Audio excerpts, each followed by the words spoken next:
माँ सिर्फ देना जानती हैं। मम्मी, आपका ये कुकिंग वाला शौक हमें बहुत महंगा पड़ रहा है। घर में सब कुक के हाथ का बना खाना खाते हैं, फिर भी आप अलग से खाना फेंकने के लिए क्यों बनाती हो? पता भी है कि इस तरह कितना पैसा खर्च होता है। अरे पर बहू, मैं तो सब रोहित के पसंद का खाना बनाती हूँ। मम्मी, वो सब मुझे बचपन में पसंद था। अब इतना तेल खिलाकर बीमार करोगी क्या?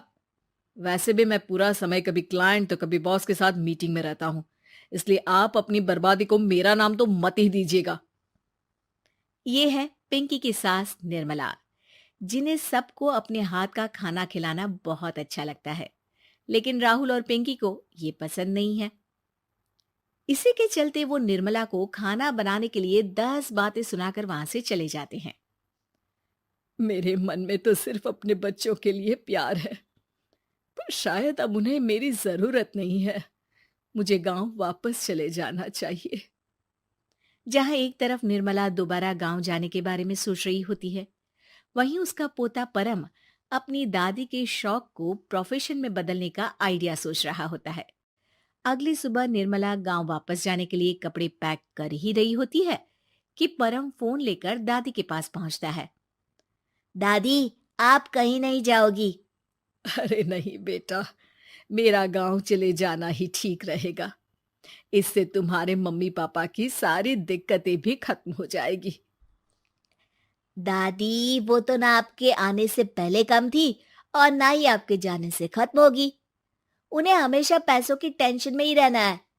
मेरे पास आपको यहाँ रोकने का आइडिया है। आइडिया? मतलब, मैं कुछ समझी नहीं। इस पर परम अपनी दादी को YouTube खोलकर उसके बारे में सब कुछ बताता है, जिसे सुन दादी कंफ्यूज हो जाती है। अरे बच्चे, तूने इस बुढ़िया के बारे में इतना सोचा, वही बहुत बड़ी बात है। देख, मुझे ये सब समझ में नहीं आता। तू मुझे जाने दे बेटा। अरे दादी, इसमें कुछ मुश्किल नहीं है। मैं हूं ना हेल्प के लिए। आप बस खाना बनाओ, और पता है, YouTube की मदद से आप अपनी स्पेशल रेसिपी लोगों को सिखा भी सकती हो।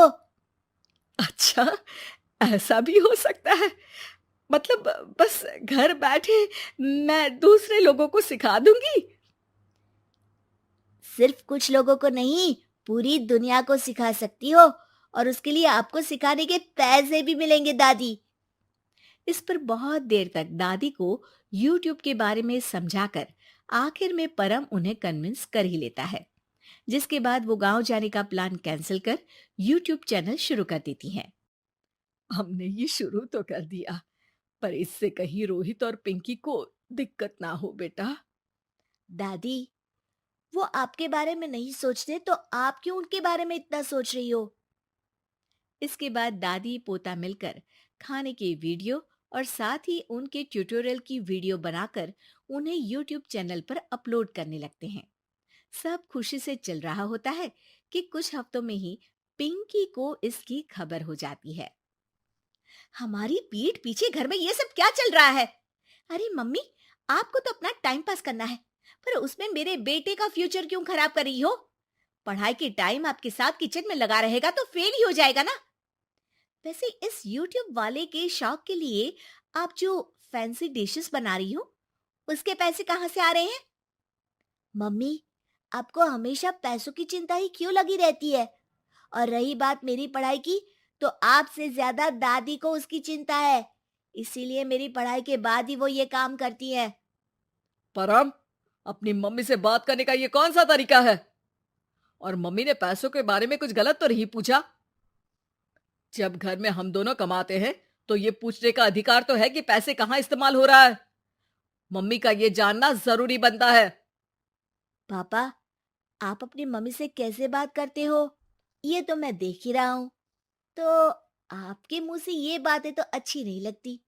और रही बात पैसों की, तो आप दोनों हर समय मुझसे दूर रहने की कंपेंसेशन में जो पॉकेट मनी देते हो ना, हम उसी से ये सब कर रहे हैं। इस पर परम अपनी दादी को लेकर वहां से चला जाता है, जिसके बाद पिंकी और रोहित YouTube चैनल बंद करवाने की बहुत कोशिश करते हैं, लेकिन परम ऐसा होने नहीं देता। इसी तरह महीने बीत जाते हैं। पर चैनल का कुछ खास ग्रोथ ना देखकर निर्मला निराश हो जाती है। हम इतनी मेहनत करते हैं, फिर भी आज तक मैं तेरा 1 रुपया भी वापस नहीं कर पाई। अब तो रोहित ने तुझे पैसे देने भी बंद कर दिए और तेरी सारी सेविंग्स भी खत्म होने को आई है। बेटा, मुझे लगता है कि हमें ये सब बंद कर देना चाहिए। दादी, यूट्यूब चलने में मेहनत के साथ ढेर सारा सब्र भी लगता है। देखना, कुछ महीनों में सब सिर्फ आपको ही देखेंगे, और अगर फिर भी कुछ नहीं हुआ तो बंद कर देंगे। परम की बात से दादी मान जाती हैं और वो अपना काम जारी रखते हैं। अगले ही महीने पूरी दुनिया में लॉकडाउन लग जाता है, जिसमें सब घर में तो बंद हो जाते हैं, लेकिन साथ ही पिंकी की जॉब चली जाती है और रोहित के ऑफिस में भी ज्यादा अच्छे हाल नहीं होते। लेकिन वहीं लॉकडाउन के असर में निर्मला के सब्सक्राइबर्स और व्यूज बढ़ने लगते हैं। देखा दादी, मैंने कहा था ना, एक दिन सब आपको ही देखेंगे। अब तो आप बस रोज एक वीडियो अपलोड करो और जादू देखो।